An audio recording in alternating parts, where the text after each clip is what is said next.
نحمدہ ونصلی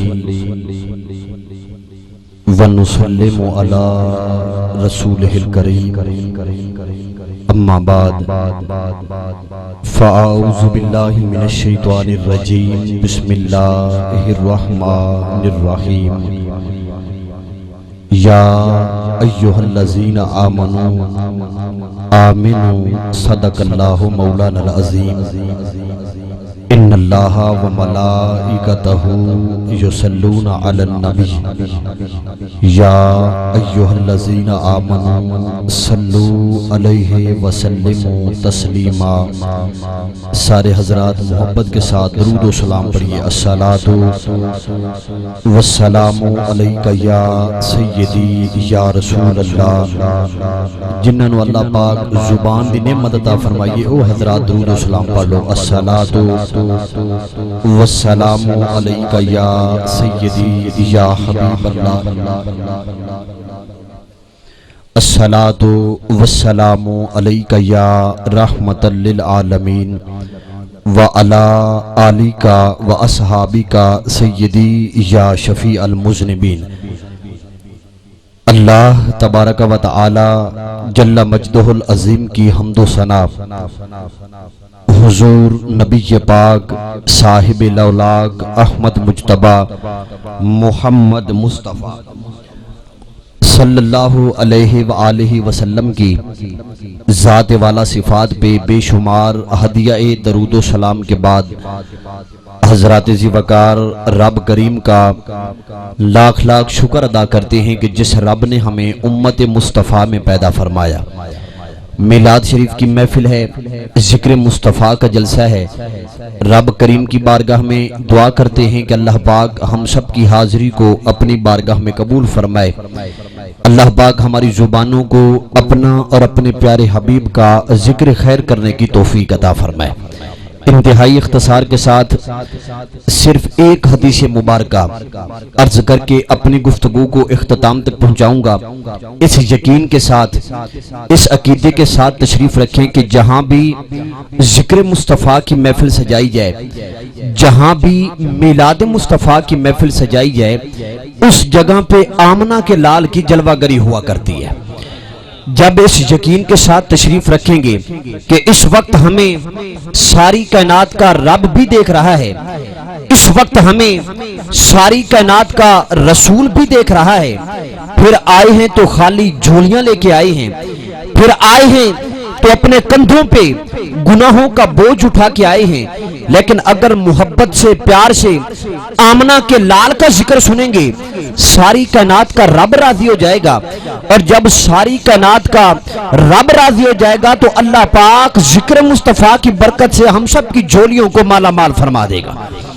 اس لیے کہ حضور کی بارگاہ وہ بارگاہ ہے جہاں بندے کو سوال کرنے میں دیر ہو سکتی ہے، حضور کی بارگاہ وہ بارگاہ ہے جہاں بندے کو جھولی پھیلانے میں دیر ہو سکتی ہے، لیکن قربان جائیں آمنہ کا لال عطا کرنے میں کبھی دیر نہیں فرمایا کرتا۔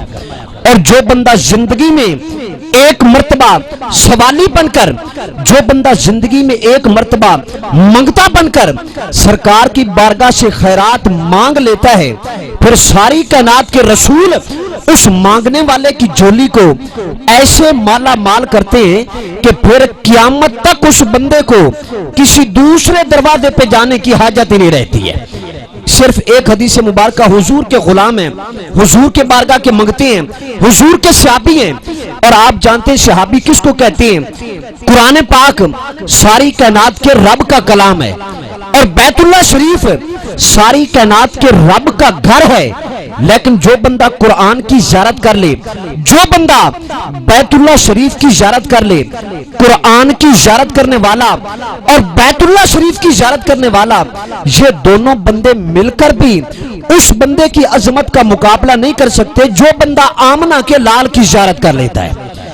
اس لیے کہ جس نے قرآن کو یاد کیا وہ قاری کہلواتا ہے، جس نے بیت اللہ شریف کا حج کیا وہ حاجی کہلواتا ہے، اور جس نے آمنہ کے لال کا چہرہ دیکھا وہ صحابی کہلواتا ہے۔ دنیا جہان کے سارے قاری مل کر، دنیا جہان کے سارے حاجی مل کر اس بندے کی قدموں کی عظمت کا مقابلہ نہیں کر سکتے جس بندے نے اپنی آنکھوں سے ساری کائنات کے رسول کا چہرہ دیکھا ہے، جس نے رب کے محبوب کا دیدار کیا ہے۔ حضور کے غلام ہیں جن کا نام ہے حضرت عبداللہ بن زید رضی اللہ تعالیٰ عنہ۔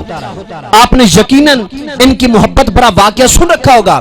حضور کے صحابی ہیں، حضور کے غلام ہیں، کھیتی باڑی کا کام کرتے ہیں، اور آپ نے اپنا معمول طریقہ کیا بنایا ہوا تھا، جب بھی کھیتوں میں کام کرنے کے لیے جاتے اور کوئی کام نہ کرتے، سب سے پہلے مدینہ پاک میں سرکار کی بارگاہ میں حاضر ہو کر رب کے یار کے چہرے کا دیدار کرتے تھے، حضور کا وضحا چہرہ دیکھتے، زیارت کرنے کے بعد کھیتوں میں کام کرنے کے لیے چلے جاتے۔ آپ کا یہ معمول تھا، طریقہ تھا۔ ایک دن حضرت عبداللہ بن زید حضور کی بارگاہ میں حاضر ہوئے، سرکار کے وضحا چہرے کی زیارت کی ہے، اپنے کھیتوں میں کام کرنے کے لیے چلے گئے۔ وہاں پر آپ کھیتی باڑی میں مصروف تھے۔ تھوڑی دیر کے بعد آپ کا بھانجا بھتیجا آپ کے پاس پہنچا، کہتا ہے چچا آپ تو یہاں کھیتوں میں کام کر رہی ہیں اور ادھر مدینہ پاک میں ساری کائنات کے رسول کا وصال ہو گیا ہے، رب کے محبوب کا وصال ہو گیا ہے۔ جیسے ہی حضرت عبداللہ بن زید نے یہ بات سنی ہے، آپ نے اپنے ہاتھوں کو رب کریم کی بارگاہ میں اٹھایا اور آپ نے دعا مانگی ہے کہ مولا میں تیری بارگاہ میں تیرے محبوب کا وسیلہ پیش کر کے دعا کرتا ہوں کہ مولا مجھے یہی کھڑے کھڑے آنکھوں سے نبینا کر دے، میری آنکھوں کی بینائی واپس لے لے، مولا مجھے نابینا کر دے، مجھے ان آنکھوں کا نور نہیں چاہیے۔ آپ نے دعا مانگی، رب کی بارگاہ میں اس کے محبوب کا وسیلہ پیش کیا، دعا مانگ کے ہاتھ چہرے پہ پھیرے، ان کی آنکھوں کی بینائی چلی گئی، آنکھوں کا نور ضائع ہو گیا۔ واپس آ گئے۔ حضور کے وصال کے بعد صحابہ افسوس کرنے کے لیے آئے کہ عبداللہ تیری آنکھوں کے چلے جانے کا بڑا افسوس ہے۔ آپ نے بڑا ایمان افروز جواب دیا ہے، اور حضرت عبداللہ بن زید کا جواب سن کر بولے گا وہ بندہ جس بندے کو اللہ پاک نے محبت رسول کی دولت عطا فرمائی ہے، جس کو رب نے اپنے محبوب کا پیار عطا فرمایا ہے۔ صحابہ افسوس کرنے کے لیے کہ عبداللہ تیری آنکھوں کے چلے جانے کا بڑا افسوس ہے۔ آپ نے بڑا ایمان افروز جواب دیا، آپ نے فرمایا بھائی مجھ سے میری آنکھوں کے چلے جانے کا افسوس نہ کرو، اس لیے کہ یہ آنکھیں تو میں نے اپنی مرضی سے اپنے مولا کو موڑ دی ہیں، اس لیے آپ فرماتے ہیں کہ بھائی میں تو یہ سمجھتا ہوں کہ اللہ پاک نے آنکھیں دی ہی صرف رخ مصطفیٰ کو دیکھنے کے لیے تھی، اللہ پاک نے یہ آنکھیں عطا فرمائی صرف اپنے محبوب کا چہرہ دیکھنے کے لیے دی تھی۔ اب جب حضور ہی کا وصال ہو گیا ہے تو میں نے ان آنکھوں کو اپنے پاس رکھ کر کیا کرنا ہے، اور آپ فرمایا کرتے کہ میری یہ آنکھیں میرے دو دروازے ہیں، اور میرا یہ دل میرے محبوب کا تخت ہے، میرا محبوب ان آنکھوں کے دروازوں سے گزر کر جا کر میرے دل کے تخت پر بیٹھا کرتا تھا۔ اب جب حضور ہی کا وصال ہو گیا ہے تو آپ فرماتے ہیں میں نے اپنی ان آنکھوں کے دروازوں کو ہمیشہ کے لیے بند کر لیا ہے تاکہ کوئی ان دروازوں سے گزر کر اس دل کے تخت پر نہ جا بیٹھ سکے جس جگہ پہ آمنہ کا لال جلوہ افروز ہوا کرتا تھا، جس جگہ پہ رب کا محبوب جلوہ افروز ہے۔ بس پیغام یہ دینا چاہتا ہوں، اگر محبت سچی ہو، اگر پیار سچا ہو، اگر لگن سچی ہو تو نہ پھر مدینہ دور ہوتا ہے اور نہ مدینے والا دور ہوتا ہے۔ اب آپ کے سامنے بلا تاخیر پیر طریقت رہبر شریعت حضور قبلہ سید محمد ذیشان رسول بخاری آپ کے سامنے خطاب فرمائیں گے۔ میرا دل پہ کرتا بھی ایک باری سارے حضرات محبت نال اے گوڑے چھاڑتے متھے تو وٹ لاتے آل رسول دا استقبال کرو، خدا بھی راضی ہو جاوے، مصطفیٰ بھی راضی ہو جاوے۔ نعرہ تکبیر۔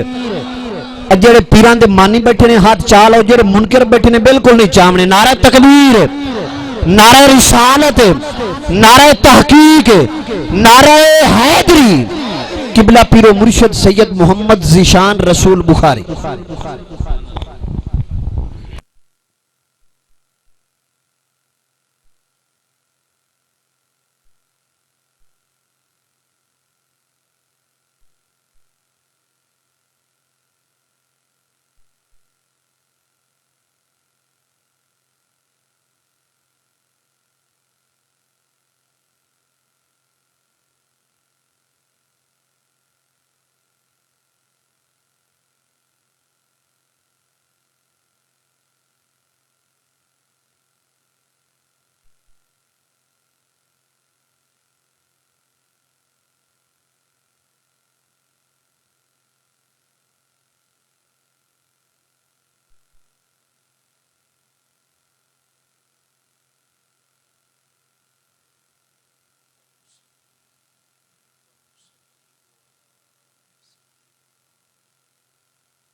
وصحبه الكرام المتقين المنتجمين أما بعد فأعوذ بالله من الشيطان الرجيم بسم الله الرحمن الرحيم وتعزروه وتوقروه صدق الله مولانا العظيم. سبھی احباب برکت کے حصول کے لیے توجہ کے ساتھ اور بآواز بلند درود و سلام پڑھیے. الصلاۃ والسلام علیک یا رسول اللہ، الصلاۃ والسلام علیک یا حبیب اللہ، الصلاۃ والسلام علیک یا نعمت اللہ، وعلی آلک و اصحابک سیدی یا شفیع المذنبین. اللہ تبارک و تعالی جل مجدہ العظیم کی حمد و ثنا حضور نبی محترم رسول محتشم رحمت عالم صلی اللہ علیہ وآلہ وبارک وسلم کی ذات پر انوار پہ بے شمار ہدیہ درود و سلام کے بعد حضرات عزیز وقار اللہ رب العزت کا شکر ہے، رب ذوالجلال کا بے پایاں لطف و کرم اور انعام و احسان ہے جس نے ہم سب کو صورت انسانی عطا کر کے امت مصطفیٰ میں قبول فرمایا. ذکر مصطفیٰ کی محفل ہے. میں اور آپ سفر کر کے اپنے گناہوں کا کفارہ ادا کرنے کے لیے جمع ہوئے ہیں. مبارکباد پیش کرتا ہوں آج کی اس حسین، خوبصورت، دلکش اور ایمان افروز محفل کے انعقاد پر عزیزم حاجی محمد یار قادری صاحب کو اور آپ کے بھائی محمد سعید صاحب کو اور ان تمام دوستوں کو جنہوں نے آج کی اس محفل کے اہتمام میں کسی بھی سطح پہ حصہ لیا. میں دعا کرتا ہوں رب ذوالجلال ذکر مصطفیٰ کا صدقہ ان تمام دوستوں کو دین دنیا اول آخر ظاہر باطن کی بے شمار رحمتیں اور برکتیں عطا فرمائے، اور میرا اور آپ کا ذکر خیر کرنا اور سننا اللہ پاک اپنی پاک بارگاہ میں قبول فرما کر اسے ہم سب کے لیے نجات کا، بخشش کا، مغفرت کا، فضیلت کا، عزت کا اور رحمت کا سبب اور وسیلہ بنائے. حضرات عزیز وقار، انتہائی اختصار کے ساتھ چند ایک باتیں آپ کی خدمت میں پیش کر کے آپ لوگوں سے اجازت چاہوں گا. اللہ رب العزت نے سرکار دو عالم علیہ السلام کے احترام کا اور حضور کے ادب کا حکم دیتے ہوئے ارشاد فرمایا وَتُعَزِّرُوهُ وَتُوَقِّرُوهُ.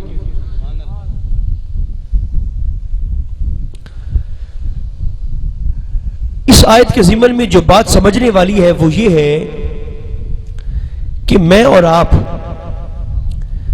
اپنی گفتگو کو حسین بنانے کے لیے، اپنی گفتگو کو زیادہ موقت اور تاکید والا بنانے کے لیے اور اپنی باتوں کو زیادہ مؤثر بنانے کے لیے، زیادہ مستحکم بنانے کے لیے الفاظ کا استعمال کرتے ہیں، مترادفات کا استعمال کرتے ہیں. یعنی ہم معنی الفاظ کا استعمال کرتے ہیں تاکہ ہماری گفتگو میں وزن پیدا ہو، ہماری گفتگو میں تاکید پیدا ہو، ہماری گفتگو میں تاثیر پیدا ہو. اور جو لوگ محافل کو سننے والے ہیں وہ میری بات سے اتفاق کریں گے کہ بہت سارے علماء ایسے ہیں جنہیں اللہ پاک نے لفاظی کا وہ فن عطا فرمایا ہے کہ وہ ایک ایک بات کو، ایک ایک جملے کو مختلف انداز میں کئی طریقوں سے دہراتے رہتے ہیں. یہ اللہ پاک کی عطا ہوتی ہے، یہ اللہ پاک کا فضل ہوتا ہے. وہ جس بندے کو چاہے عطا کر دے. علم اللہ کا فضل ہے، جسے چاہے عطا کر دے، جسے چاہے نواز دے. تو بیلیوں، میں اور آپ تو الفاظ کو، مترادفات کو، ہم معنی الفاظ کو استعمال کرتے ہیں تاکہ ہماری گفتگو میں حسن پیدا ہو، جبکہ اللہ پاک جو مالک کائنات بھی ہے، جو خالق کائنات بھی ہے، وہ تو ایسے معاملات کا محتاج نہیں ہے کہ مترادفات کا استعمال کر کر کے اپنی گفتگو کے اندر وزن پیدا کرے، اپنے کلام میں تاثیر پیدا کرے. نہیں، بظاہر علماء ترجمہ کرتے ہیں وَتُعَزِّرُوهُ، ان کی توقیر کرو، وَتُوَقِّرُوهُ، اور ان کی عزت کرو. بظاہر دونوں الفاظ کا ترجمہ ایک جیسا کر دیا جاتا ہے کہ اللہ پاک فرماتا ہے کہ میرے مصطفیٰ کی عزت بھی کرو، میرے مصطفیٰ کی توقیر بھی کرو. اب اس پہ یہ ترجمہ بڑا ایمان افروز ہے، لیکن کچھ لوگوں نے اس سے اختلاف بھی کیا. کیسے؟ وہ کہتے ہیں کہ دیکھو اللہ پاک تو ہم معنی الفاظ استعمال کرنے کا محتاج نہیں کہ میرے مصطفیٰ کا ادب کرو اور میرے مصطفیٰ کا ادب کرو. رب تو ایسی معاملات کا محتاج نہیں ہے، تو پھر اس نے یہ دونوں لفظوں کا استعمال عظمت مصطفیٰ کے لیے یہاں کیوں فرمایا؟ یہ محتاجی تو میرے آپ کے لیے، یہ رکاوٹ تو ہم عام بندوں کی گفتگو کے لیے ہے. اللہ پاک نے دونوں الفاظ کا استعمال کیوں فرمایا؟ دیکھو اب اس معمے کو حل کیا ہے مفسرین کرام نے، اشاق نے. وہ کہتے ہیں کہ دراصل اللہ رب العزت نے قیامت تک آنے والے غلاموں کو، امت مصطفیٰ کو سرکار دو عالم علیہ السلام کا ادب سکھایا ہے کمال طریقے سے. بھئی کیسے؟ حضور کا احترام کیسے سکھایا؟ وہ فرماتے ہیں کہ دیکھو اللہ پاک فرمانا یہ چاہتا ہے کہ لوگوں میں نے تمہاری ماں کا ادب بھی تم پہ فرض کیا ہے. محبت سے بولی سبحان اللہ. میں نے تمہارے بابا کا ادب بھی تم پہ رکھا ہے، تمہارے پیر و مرشد کا ادب بھی تم پہ فرض کیا ہے، تم سے بڑوں کا احترام اور ادب، تمہارے استاذ کا ادب میں نے تم پہ فرض کیا ہے. یہ سارے کے سارے آداب، ماں کا ادب، بھائی کا ادب، بہن کا ادب، بابا کا ادب، پیر و مرشد کا ادب، استاذ کا ادب، اللہ فرماتا ہے یہ سارے آداب میں نے تم پہ فرض ضرور کیے ہیں، لیکن یہ سارے آداب کو میں رب نے رکھا ہے ایک حد کے اندر. حد کے اندر یعنی رب نے پابندی لگا دی ہے کہ تم نے اس حد سے تجاوز کر کے ان کا ادب نہیں کرنا. اب وہ حد کیا ہے؟ وہ حد یہ ہے کہ اگر آپ کی اماں آپ سے کہے بھئی تو نے نماز نہیں پڑھنی، دیکھیں قرآن کہتا ہے ادب کرو ماں کا، اب ماں کہتی ہے کہ نماز نہ پڑھو. اب بھی ہم کیا کریں؟ رب نے ماں کا ادب بھی ہم پہ فرض کیا ہے اور ماں حکم دیتی ہے کہ نماز نہ پڑھو، تو ہم کیا کریں؟ تو اللہ پاک نے فرمایا کہ چونکہ تمہاری اماں تمہیں حکم دے رہی ہے اس بات کا جس کا اختیار میں نے اسے عطا نہیں کیا. ماں کا ادب ضرور ہے لیکن ایک حد کے اندر ہے. اگر تمہاری ماں کا ادب میں رب کی شریعت کے آڑے آئے تو ماں کے احترام کو چھوڑ کر مجھے رب کا حکم کی فرما برداری کی جائے.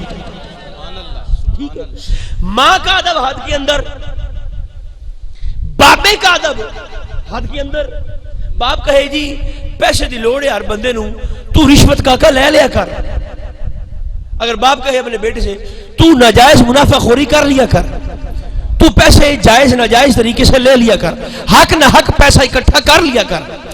اب وہ باپ کا احترام بھی بیٹے پہ فرض ہے، لیکن بیٹا کرے کیا؟ تو اللہ پاک فرماتا ہے کہ میں نے تیرے باپ کا احترام تجھ پہ فرض ضرور کیا ہے، لیکن بابے کا ادب ہے ایک حد کے اندر. ماں کا ادب ہے حد کے اندر، باپ کا ادب ہے حد کے اندر، شیخ طریقت کا استاذ کا ادب ہے حد کے اندر. اللہ فرماتا ہے کہ میں نے تم لوگوں پر ان تمام کا ادب بھی فرض کیا ہے اور تم پر احترام مصطفیٰ کو بھی فرض فرمایا ہے. تو مولا پھر کیا کریں؟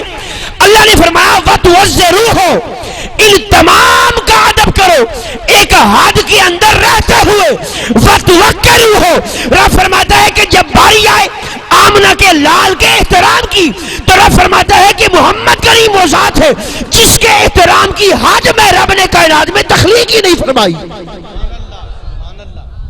ساری حدوں کو توڑ کر، ساری حدوں کو ختم کر کے ساری رکاوٹوں کو توڑ کر اور ساری سرحدوں کو پار کر کے اللہ فرماتا ہے وَتُوَقِّرُوهُ، میرے ماہیے کا ادب کرو، ساری حدوں کو توڑو اور پھر میرے مصطفیٰ کا ادب کرو. بس ایک حد رہنی چاہیے کہ وہ خالق ہے، حضور مخلوق ہے.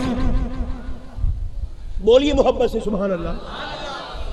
بس ایک حد رہنی چاہیے، ایک رکاوٹ رہنی چاہیے اور ایک معیار رہنا چاہیے کہ اللہ پاک ہے حضور کا خالق اور نبی پاک علیہ السلام ہے اللہ کی مخلوق. ٹھیک ہے، اللہ کو اس کا احترام دو، نبی پاک علیہ السلام کو اس درجے کا ادب دو. بس یہ حد رکھو کہ وہ خالق ہے، حضور مخلوق ہے. لیکن دیکھیے اب یہ بات میں نے کیوں عرض کی ہے کہ صرف یہ حد رکھو کہ اللہ خالق ہے، حضور مخلوق ہے، باقی ساری حدیں توڑ کر ماں کا ادب پیچھے رہ جائے، بابے کا ادب پیچھے رہ جائے، پیر کا ادب پیچھے رہ جائے، استاذ کا ادب پیچھے رہ جائے، اور سارے احتراموں سے بڑھ کر ہر کلمہ گو پر واجب ہے کہ وہ آمنہ کے لال کی عزت میں اپنا تن من دھن ہمیشہ کے لیے قربان کرتا پھرے. سرکار کا ادب کرو. اب دیکھیے حضور کا ادب کس معیار کا ہونا چاہیے. سنیے، علماء فرماتے ہیں کہ اگر کوئی بندہ لو قال للنعل النبی لنعیل فقد یکفر، علماء فرماتے ہیں کہ جو بندہ نبی پاک علیہ السلام کے نالین پاک کو جتڑیا کہہ دے،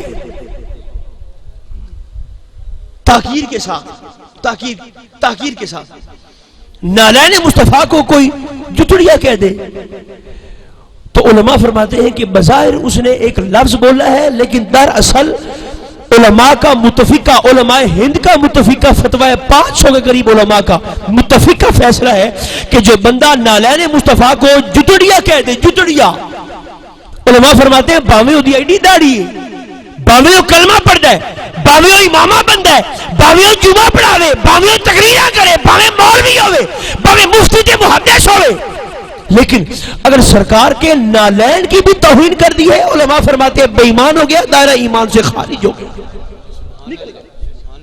نکل گیا. سرکار کے مقدس مطہر جوتے کا احترام اللہ نے ہم پر یوں فرض کیا ہے، یوں فرض کیا ہے کہ ہم سرکار کے جوتے کو جوتا جتڑیا نہیں کہہ سکتے. نہیں، ہم کیا کہیں گے؟ نالین مصطفیٰ. محبت سے کہیے، ہم کیا کہیں گے؟ اونچی بولو، کیا کہیں گے؟ سرکار دو عالم علیہ السلام کے نالین شریف ہیں، سر پہ رکھنے کو اگر مل جائے نعل پاک حضور تو پھر کہیں گے کہ ہاں تاجدار ہم بھی ہیں. اچھا دیکھیے، یہ اللہ پاک نے ادب رکھا ہے سرکار دو عالم علیہ السلام کی ذات کریمہ کا، احترام رکھا ہے. اور بیلیو آپ کو سن کے حیرانی ہوگی کہ سرکار کا ادب صرف حضور کی ظاہری حیات پاک تک محدود نہیں تھا. اللہ نے یہ جو حکم دیا ہے لا ترفعوا اصواتکم فوق صوت النبی، میرے نبی کی آواز سے خبردار اگر کسی بندے کی آواز بلند ہوئی تو. آپ کی توجہ ہے میری جانب؟ آپ میری بات کو سن بھی رہے ہیں تو پھر زبان کھول کے ذرا محبت سے بولیے تاکہ مجھے پتہ چلے کہ آپ تک میری گفتگو پہنچ رہی ہے ٹھیک انداز میں. نہیں، سارے آخری بندے تک بولیے، اونچی آواز سے بولیے سبحان اللہ. یہ محفل کا ذوق ہوتا ہے، اسے دوبارہ رکھنا چاہیے. اور محفل کا ذوق میں نہیں بنانا، ذوق محفل کا آپ نے بنانا ہے.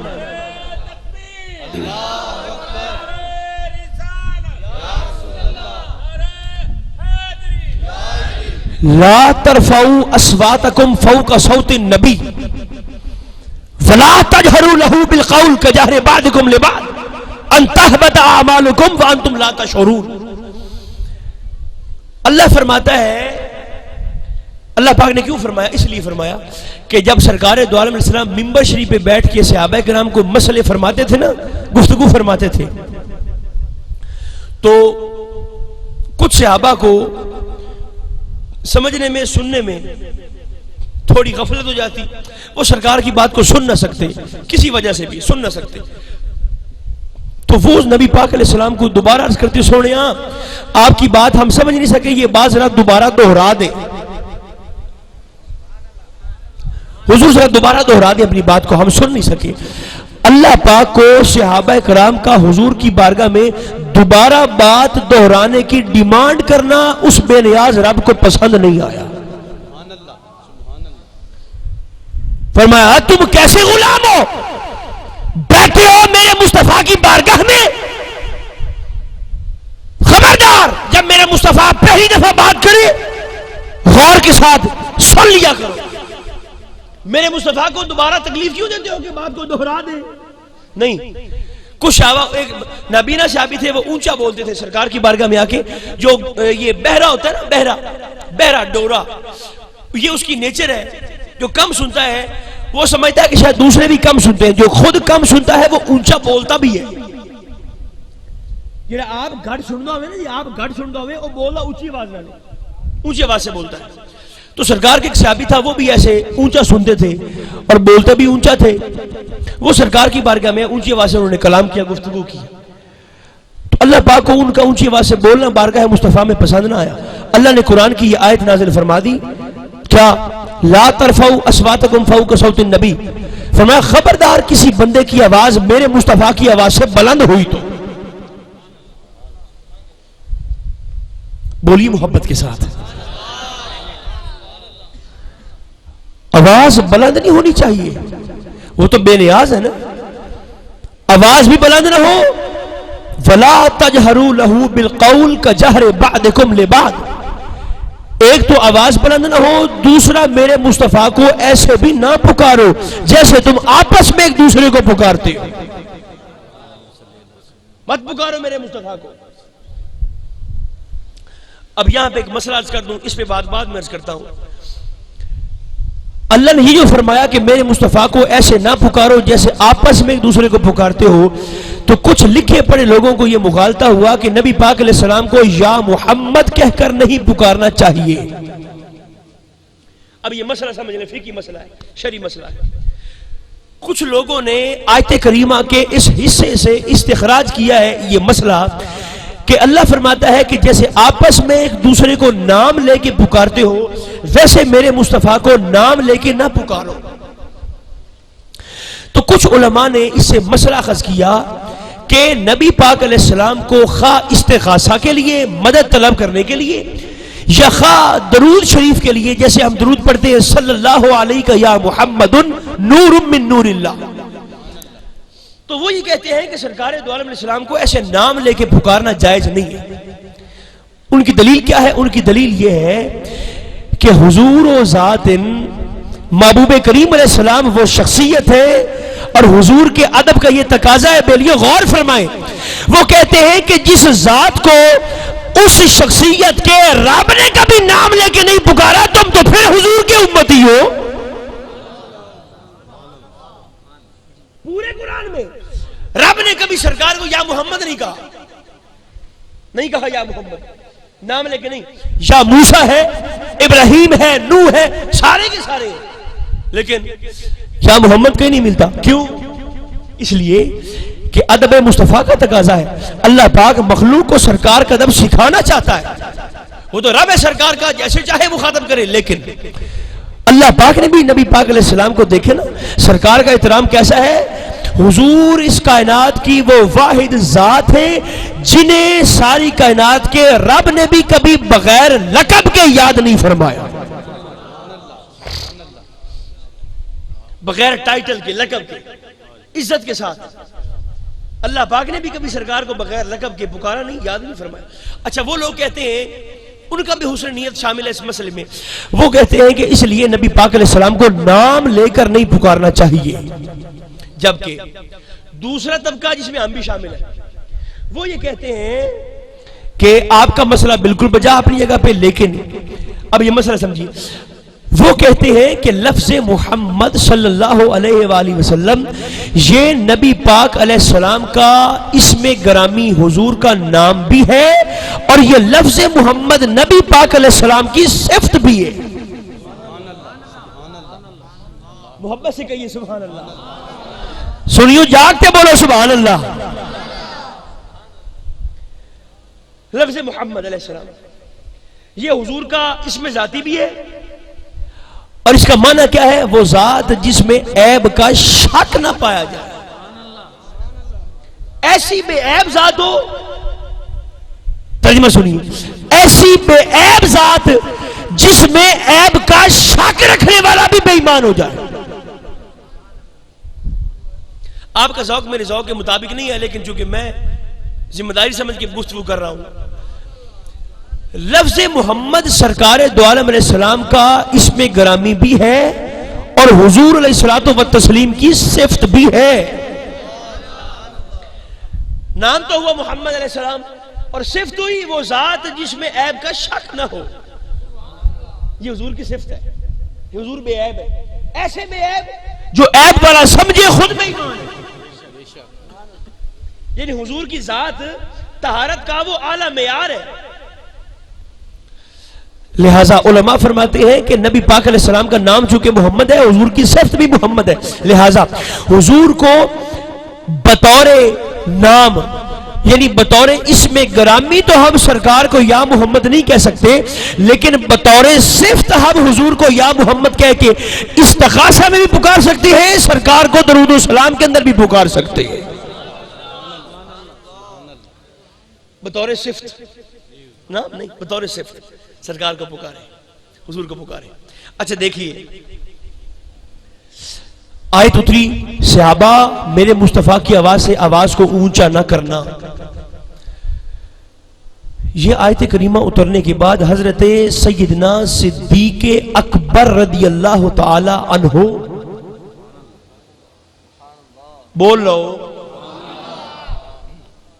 اور سیدنا و مرشدنا حضور فاروق اعظم رضی اللہ تعالی عنہ دونوں، اور حضور کے سارے صحابہ عموم کے ساتھ یہ بالخصوص یہ دونوں سرکار صدیق اکبر رضی اللہ تعالیٰ عنہ تو یہ آیت اترنے کے بعد اتنی دھیمی آواز میں حضور کی بارگاہ میں بات کرتے کہ کبھی کبھی سرکار دو عالم علیہ السلام کو خود دوبارہ پوچھنا پڑتا کہ صدیق تو گل کی تھی. اتنی آہستگی سے بولتے کہ حضور یہ معاملہ کیسے ہے. اتنی آہستہ آواز سے بولتے کہ کبھی کبھی سرکار مسکرا کے پوچھتے صدیق کی بیٹھانا ہے.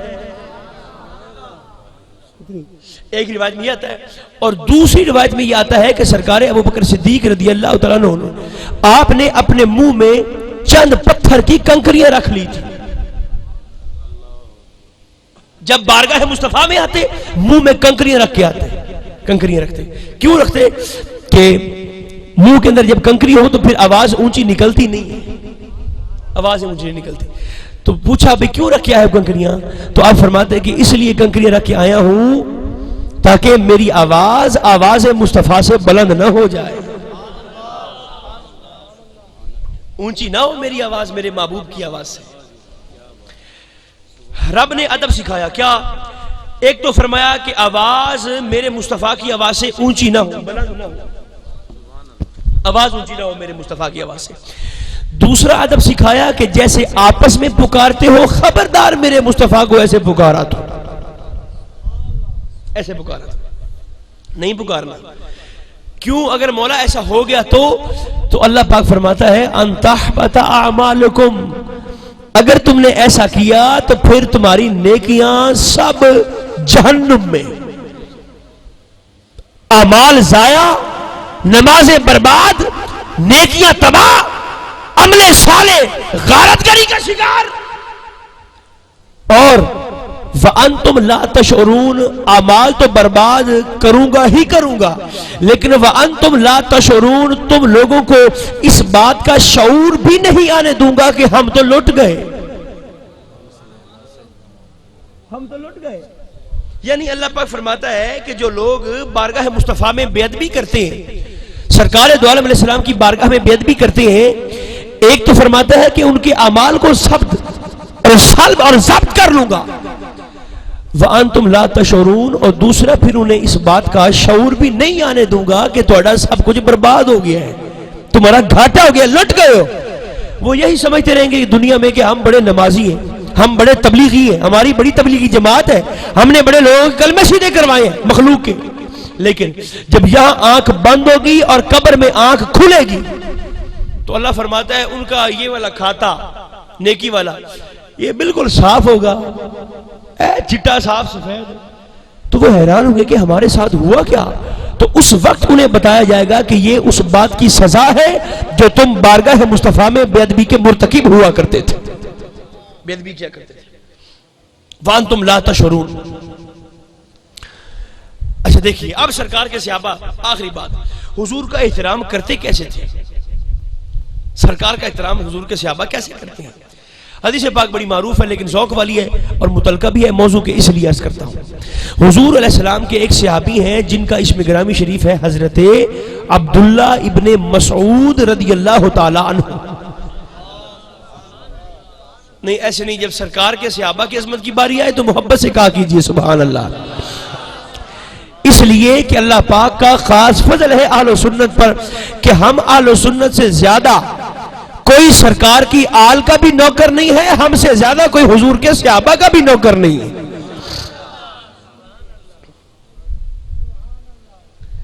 حضرت عبداللہ بن مسعود رضی اللہ تعالیٰ عنہ آپ سرکار کی بارگاہ کے منگتے ہیں، حضور کی بارگاہ کے سوالی ہیں۔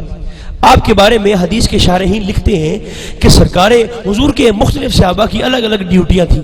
کچھ صحابہ سرکار دی بازاروں سبزی لیتے آ جاندے ہیں، کچھ صفائی کرتے تھے گھر کی سین کی، کچھ سرکار کو وضو کرواتے، کچھ خدمت کرتے۔ سرکار عبداللہ ابن مسعود رضی اللہ تعالیٰ عنہ کی ڈیوٹی یہ تھی کہ محبوب کریم علیہ السلام جب بھی اپنے آستانہ عالیہ سے مسجد پاک میں جلوہ گری فرماتے اور جوتے نالین پاک اتارتے تو سرکار عبداللہ ابن مسعود حضور کریم علیہ السلام کے دونوں جوڑوں کو اٹھا لیا کرتے تھے، اٹھا لیتے۔ جنہوں ڈیوٹی دی سمجھ آئیے اور ذوق نال تے اونچی بولے سبحان اللہ، نہیں جیڈی اونچی ڈیوٹی ہے سبحان اللہ بھی اوڈی اونچی آواز نہ رکھو، اونچی بولے سبحان اللہ۔ حضور کے جوڑے اٹھانے والے ہیں، سرکار کے نالین بردار ہیں، سرکار آتے جوڑے اتارتے یہ اٹھا لیتے۔ عبداللہ ابن مسعود رضی اللہ تعالیٰ سرکار کے جوڑے اٹھاتے، اور آپ کو سن کے تعجب ہوگا کہ حضرت عبداللہ ابن مسعود نبی پاک علیہ السلام کے مبارک مطہر مقدس جوڑے اٹھا کر انہیں ایسے جھاڑ کے مسجد میں لا کے نہیں رکھتے تھے، آگے سے پس رکھ چھوڑے کرتے نہیں، بلکہ سرکار ابن مسعود نے اپنی قمیض کی آستینوں میں دو جیبیں بنوا رکھی تھی، ایک اس طرف دوسری اس طرف، دو جیبیں بنوائی۔ سرکار کے جوڑے اٹھاتے ہیں، نبی پاک علیہ السلام کا ایک نالے پاک اس جیب میں، دوسرا سرکار کا جوڑا اس جیب میں۔ اور ان کے بارے میں اور خاص بات یہ ہے کہ انہیں اللہ پاک جتنے بھی پیسے دیتا ہے، آمدنی ہوتی ہے، عبداللہ بن مسعود سارے پیسے جمع کر کے مدینہ منورہ کے بازار میں خوشبو والی دکان پہ جا کے وہاں سے انتہائی نفیس قیمتی اور اعلیٰ ترین خوشبوئیں خرید کے لے آتے ہیں۔ جسم پہ خوشبو لگی رہتی ہے تر، جہاں سے گزر جاتے ہیں لوگ سمجھ جاتے ہیں کہ محمد غلام لنگ گیا ہے۔ خوشبو صلی اللہ علیہ وسلم، لباس پہ خوشبو، جسم پہ خوشبو، داڑھی پہ خوشبو۔ اور سرکار میں پڑھ رہا تھا حضرت عمر بن عبدالعزیز جنہیں خلیفہ راشد کہا جاتا ہے رضی اللہ تعالیٰ عنہ، آپ کستوری اور عنبر کی خوشبو اس قدر کثرت کے ساتھ لگاتے تھے داڑھی شریف پر، جسم پر، کہ کستوری اور عنبر کی خوشبو کے ذرات آپ کی داڑھی پہ ایسے محسوس ہوتے تھے جیسے نمک لگا ہوا، نمک اتنی کثرت کے ساتھ لگاتے تھے خوشبو، کستوری کی، عنبر کی قیمتی خوشبو لگاتے تھے۔ حضرت عمر بن عبدالعزیز سرکار کا یہ صحابی عبداللہ بن مسعود رضی اللہ عنہ آپ بھی خوشبو لگا کے رکھتے ہیں۔ اچھا سرکار کے جوڑے یہاں رکھتے ہیں، دیکھیے ادب مصطفیٰ یہاں رکھتے ہیں، اور جب نماز کی باری آتی ہے تو سرکار کا یہ غلام ایسا نہیں کرتا کہ جماعت کے وقت سرکار کے جوڑے اتار کے وہاں رکھتا ہے پھر آ کے نماز پڑھتا ہے، نہیں، سنیو، غور فرماؤ، جیسے ہی نماز کا وقت آتا ہے بلال اذان دیتے ہیں، تکبیر کہتے ہیں، سرکار کا یہ غلام حضور کے پیچھے سرکار کے انہی جوڑوں کو اپنے سینے کے ساتھ لگا کے معیت مصطفیٰ میں، امامت مصطفیٰ میں، مسجد نبوی شریف میں سرکار کے پیچھے نماز ادا فرماتا، نماز پڑھتے ہیں ایسے کر کے، ساتھ لگا کے، ساتھ لگاتے ہیں، نماز پڑھتے ہیں۔ اچھا دیکھیں، اب سرکار کے سوا لاکھ صحابہ ہیں، کسی صحابی کو کہنے کی جرت نہیں ہوئی، کیوں کہ وہ صحابی تھے، جانتے تھے نا بارگاہ مصطفیٰ کا ادب، جانتے تھے۔ کسی سرکار کے صحابی نے کہا عبداللہ تینو خیر ہے، پاگل تو نہیں ہو گئے ہو، جوتوں کے ساتھ نماز پڑھتے ہو، نکال کے وہاں رکھا کرو پھر نماز پڑھا کرو۔ نہیں، سرکار کے کسی صحابی نے منع نہیں کیا، خود نبی پاک علیہ السلام نے کبھی نہیں روکا، یعنی سرکار نے خاموش رہ کر، ایک حضور کی ہے تحریر، ایک ہے حضور کی تقریر، خاموش رہنا، خاموش، تقریر بولنا نہیں، خاموش رہنا۔ حضور خاموش رہ کر بھی کسی شے کے جواز پر مہر ثابت فرماتے ہیں، چپ رہ کر، اور چپ رہ کر ہاں کا مطلب اس لیے ہے، سرکار کی چپ کا مطلب ہاں اس لیے ہے کہ اللہ پاک کے رسول کبھی بھی کسی بری بات پہ خاموش نہیں رہتے، ہمیشہ مستحب پہ خاموش رہتے، جو برائی ہوگی سرکار نومینیٹ فرماتے ہیں، یہ برائی ہے چھوڑو اس کو۔ وہ سرکار کا صحابی نماز پڑھتا ہے حضور کے پیچھے، جوڑے اٹھاتا ہے، خوشبو کا تر رکھتا ہے۔ لوگوں نے پوچھا یار عبداللہ تو ہر وقت جسم پہ خوشبو لگا کے رکھتا ہے، خیر ہے کیوں؟ تو عبداللہ فرماتے ہیں تو انہوں پتہ نہیں میری ڈیوٹی کیڑی حساس ہے، میری ذمہ داری کتنی سینسٹیو ہے، کیڑی اونچی ڈیوٹی دے پوسٹ پہ بیٹھا میں، کیوں؟ حضور کا نالین بردار ہوں، تو خوشبو کیوں لگاتے ہو؟ فرمایا اس لیے لگاتا ہوں کہ عبداللہ کی غیرت گوارا نہیں کرتی کہ میرے پسینے کی بدبو سرکار کے جوڑوں تک بھی پہنچ جائے۔ فرمایا میں اس کو بھی بارگاہ مصطفیٰ کی بے ادبی سمجھتا ہوں کہ میرے پسینے کی بدبو سرکار کے نالین تک پہنچے، حضور کے جوڑوں تک پہنچے، بے ادبی سمجھتا ہوں۔ اچھا، یہ ساری معاملات، اور حضرت عبداللہ ابن مسعود کا قد، ہائٹ، آپ کا قد اتنا چھوٹا ہے کہ سرکار عبداللہ ابن مسعود رضی اللہ تعالیٰ عنہ کی پنڈلیاں بمشکل ایک بالشت بنتی ہے، پنڈلیوں کی لمبائی بڑی مشکل ایک گٹ بنتی ہے، قد شریف چھوٹا ہے، بیٹھے ہو، قد شریف چھوٹا ہے، پنڈلیاں بمشکل ایک بالشت بنتی ہیں۔ ایک دن سرکار کے صحابہ بیٹھے تھے مسجد نبوی شریف میں تشریف فرمائے، اور سرکار کے کسی صحابی نے ایسے ہی، چونکہ بھائی تھے نا آپس میں، بات کر دی سرکار عبداللہ بن مسعود کے قد پر، تحقیرن نہیں، نہ تضحیکن، مذاق کے لیے، بلکہ حقیقت بالغہ کے طور پر۔ صحابی نے کہا یار ویکھو تو صحیح، آپ نے اس بھرا عبداللہ ابن مسعود دا قد کیڑا چھوٹا ہے، انہاں دی پنڈلیاں بمشکل ایک گٹھ بننی ہیں۔ اچھا ہن اے تے نہیں بھی تانوں میری بولی دی سمجھ نہیں آئی، نہیں ہو تساں بھی میری بولی والے پجو داڑ وٹی بیٹھے ہو، انی اونچی بولو سبحان اللہ۔ یار ویکھو تو صحیح کیڑا چھوٹا قد ہے، ایک گٹھ پنڈلیاں بندیاں۔ یہ بات پہنچی نا سماعت مصطفیٰ تک، چونکہ سرکار کا آستانہ ساتھ ہی تھا، پہنچی نا آواز حضور علیہ السلام کی سماعتوں تک، سرکار نے سنا، سماعت فرمایا، اس سے آگے کی بات کو، تو سرکار جلال کے عالم میں باہر تشریف لائے، بلکہ سرکار کے جلال کو میں یوں کہوں کہ گلاب سیرت کا چہرہ گلاب صورت ہو گیا جلال میں، تمازت مزاج کی وجہ سے۔ سرکار جلال میں باہر تشریف لائے اور سرکار نے فرمایا صحابہ یہ تم کیا باتیں کر رہے ہو میرے غلام عبداللہ کے بارے میں؟ وہ صحابی کھڑے ہوئے، حضور میں عرض کر رہا ہوں کہ عبداللہ کا قد کتنا چھوٹا ہے، ان کی پنڈلیاں بمشکل ایک گٹھ ایک بالشت بنتی ہیں، کتنا چھوٹا قد ہے۔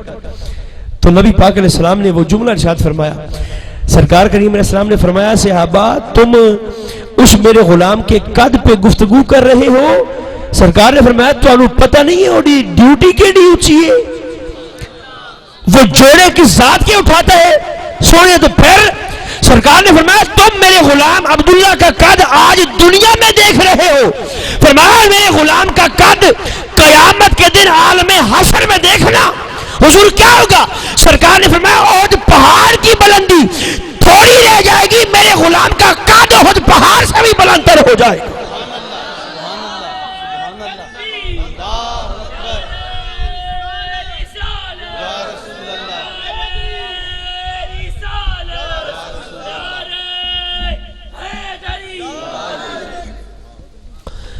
فرمایا قیامت کے دن احد پہاڑ کی بلندی کم پڑ جائے گی، میرے اس عبداللہ کا قد احد پہاڑ سے بھی بلند.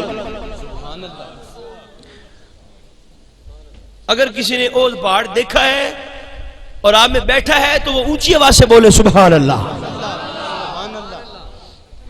اور جس نے نہیں دیکھا میں دعا کرتا ہوں اللہ پاک اسے بار بار دکھائے، ہم سب کو بار بار دکھائے احد پہاڑ. کیوں؟ اس لیے کہ سرکار نے فرمایا لوگوں احد مجھ سے پیار کرتا ہے، میں احد سے پیار کرتا ہوں. یا تو پتھروں کو بھی اللہ پاک محبت رسول کا عظیم خزینہ عطا فرما دیتا ہے. وہ مجھ سے پیار کرتا ہے، قربان جائیں ہو تیرے مقدر پر، جس کی محبت کی گارنٹی سرکار عطا فرماتی ہے کہ یہ مجھ سے محبت کرتا ہے، میں اس سے پیار کرتا ہوں، اس سے محبت کرتا ہوں. تو دوستو بارگاہ مصطفیٰ کے ادب کا، حضور کے احترام کا تقاضا یہ ہے کہ ہم کبھی بھی سرکار دو عالم علیہ السلام کی بارگاہ میں ایسے فری ہو کے گفتگو نہ کریں حضور کے متعلق، بلکہ ہزار بار سوچیں کہ ہم جو یہ کہہ رہے ہیں کہ نبی ہمارے جیسا ہوتا ہے، آیا یہ کہنے سے ہم بے ایمان تو نہیں ہو رہے؟ ہم یہ جو کہہ رہے ہیں کہ نبی تو مر کے فنا ہو جاتا ہے، کیا یہ بات کہنے سے ہم خبیث تو نہیں بن رہے؟ غور فرمایا کہ نہیں فرمایا؟ جو کہہ رہے ہیں میں ان کے بارے میں کہہ رہا ہوں. سوچو کہ یہ جو کہتے ہو کہ نبی دے کول سے اختیار نہیں ہوندا، سوچو کہ یہ بات کر کے تم کہیں جہنمی تو نہیں بن گئے، تم نے کہیں اللہ اور اس کے رسول کی لعنت کو تو نہیں خرید لیا اپنے لیے. یہ کہہ کر کے نبی کے پاس تو سفارش کا شفاعت کا حق نہیں ہوتا، حضور تو دیکھتے نہیں، سرکار تو سنتے نہیں. یہ سوچو کہ کیا تم دیکھ سن اور سمجھ رہے ہو کہ نہیں؟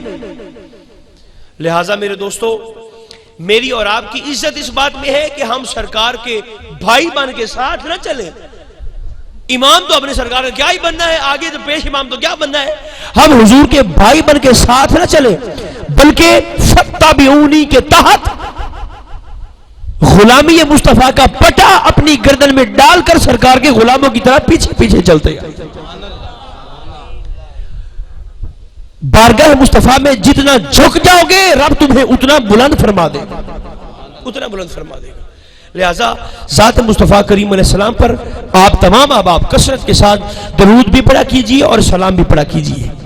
کیوں کہ سرکار فرماتے ہیں جو بندہ مجھ پہ درود شریف پڑھتا ہے، حضور فرماتے ہیں ایک تو جتنا زیادہ مجھ پہ دنیا میں درود و سلام پڑے گا، سرکار فرماتے ہیں جنت میں مجھ مصطفیٰ کے اتنے ہی قریب اسے گھر ملے گا، گھر ملے گا. اور پھر اس کا خاتمہ ایمان پہ ہوگا، خاتمہ ایمان پہ ہوگا. اللہ پاک ہم سب کی حاضری کو اپنی بارگاہ میں قبول فرمائے. اللہم صلی علی سیدنا و مولانا محمد و علی آل سیدنا و مولانا محمد مبارک وسلم وسلی علیہ. رب ذوالجلال ہم سب کی حاضری کو اپنی بارگاہ میں قبول فرما، تہی دامنوں کو رحمت و فضل کے خزینے کے ساتھ مالا مال فرما. ذکر مصطفیٰ کا صدقہ عزیزہ محمد یار کو، محمد سعید کو، ذکر مصطفیٰ کا صدقہ دین دنیا اول آخر ظاہر باطن ایمان جان کی بے پناہ برکت عطا فرما. یا اللہ جتنے بیمار ہیں شفا عطا فرما، جتنے بے اولاد ہیں صاحب اولاد بنا، جتنے پریشان حال ہیں مشکلات آسان فرما، جتنے تنگ دست ہیں خزانہ غیب سے امداد فرما. ہم سب کے صغیرہ کبیرہ ظاہری باطنی جلی خفی گناہوں کو معاف فرما. زندگی میں بار بار حجاز مقدس نصیب فرما، بار بار بیت اللہ شریف نصیب فرما، بار بار طیبہ پاک نصیب فرما. یا اللہ ہم سب کو شیطان شیطان کے شر سے پناہ عطا فرما، نفس کی خواہشات سے محفوظ فرما۔ یا اللہ ان دوستوں کے گھروں میں، مال میں، رزق حلال میں، عزت اولاد جان میں وافر برکتیں عطا فرما۔ یا اللہ ہم سب کا خاتمہ ایمان پہ فرما، سب کو آپس میں اتفاق، اتحاد، پیار، محبت، سلوک عطا فرما۔ اہل سنت کو ہمیشہ کے لیے بے شمار برکتیں عطا فرما۔ ہمارے اداروں کو دن دگنی رات چگنی ترقیاں، برکتیں، عروج عطا فرما، وسائل کی فراوانی عطا فرما، اور ذات مصطفیٰ سے کما حق ہو ادب کی، محبت کی، احترام کی توفیق عطا فرما، اپنی اطاعت کا شعور اور ہمت عطا فرما۔ فإنک علی کل شیء قدیر۔ صلی اللہ تعالی علی خیر خلقہ محمد وآلہ وصحبہ اجمعین برحمتک یا ارحم الراحمین۔